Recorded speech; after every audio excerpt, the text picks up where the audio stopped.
നമസ്കാരം സുഹൃത്തുക്കളെ. മമ്മൂട്ടിയെ നായകനാക്കി ഒരു വലിയ സിനിമ ചെയ്യണമെന്ന് ആഗ്രഹമുണ്ടെന്ന് പറയുകയാണ് ജൂഡ് ആന്റണി. താൻ എന്നാണ് കഥയുമായി വരുന്നതെന്ന് മമ്മൂട്ടി ചോദിച്ചിട്ടുണ്ടെന്നും എന്നാൽ തനിക്ക് നല്ലൊരു കഥ കൊടുക്കാൻ പറ്റിയിട്ടില്ലെന്നും അദ്ദേഹം പറയുന്നു. മമ്മൂട്ടിയുടെ ആത്മകഥ ചെയ്യണമെന്ന് ആഗ്രഹമുണ്ടായിരുന്നുവെന്നും എന്നാൽ അദ്ദേഹം അതിന് സമ്മതിച്ചില്ലെന്നും ജൂഡ് ആന്റണി കൂട്ടിച്ചേർത്തു. മമ്മൂക്കയെ നായകനാക്കി ഒരു വലിയ സിനിമ ചെയ്യണമെന്ന് ആഗ്രഹമുണ്ട്. ഞങ്ങൾ ഒരുമിച്ച് അഭിനയിച്ചിട്ടുമുണ്ട്. നീ എന്നാണ് കഥയുമായി വരുന്നതെന്ന് മമ്മൂക്ക ചോദിച്ചിട്ടുമുണ്ട്. എന്നിട്ട് പോലും എനിക്ക് നല്ലൊരു കഥ കൊടുക്കാൻ പറ്റിയിട്ടില്ല.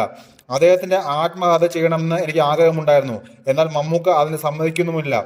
ആ സിനിമ ഓം ശാന്തി ഓശാനയ്ക്ക് മുമ്പ് ചെയ്യാൻ വെച്ചിരുന്നതാണ്. അത് ഒരു ഉഗ്രൻ കഥയായിരുന്നു. വൈക്കം പോലെ ഒരു ഗ്രാമത്തിൽ നിന്നും വന്ന സാധാരണക്കാരനായ പയ്യൻ സിനിമാ നടനാവണമെന്ന് ആഗ്രഹിച്ച് മെഗാസ്റ്റാറായ കഥയാണ്. അന്ന് ഞാൻ അസിസ്റ്റന്റ് ഡയറക്ടർ ആയിരുന്നു. എന്നിട്ട് പോലും നീ അത് ചെയ്തോ എന്ന് പറഞ്ഞ ആളാണ് മമ്മൂക്ക. ഞാൻ തന്നെയാണ് എഴുതുന്നതെന്ന് പറഞ്ഞപ്പോൾ മമ്മൂക്ക എഴുതി വരാൻ പറഞ്ഞു. ഞാൻ എഴുതി വന്നത് അത്രയ്ക്ക് ശരിയാവാത്തത് കൊണ്ട് അദ്ദേഹം അതിനെ പച്ചക്കൊടി കാണിച്ചില്ല. പിന്നീട് മറ്റൊരു സിനിമ എനിക്ക് വന്നപ്പോൾ അത് ചെയ്യാൻ അദ്ദേഹം പറഞ്ഞു.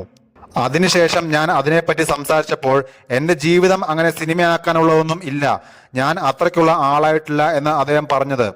പക്ഷെ ഞാൻ വിട്ടിട്ടില്ല, ഞാൻ ഇപ്പോഴും അദ്ദേഹത്തിന്റെ പുറകെ തന്നെയുണ്ട്, ജൂഡ് ആന്റണി പറഞ്ഞു.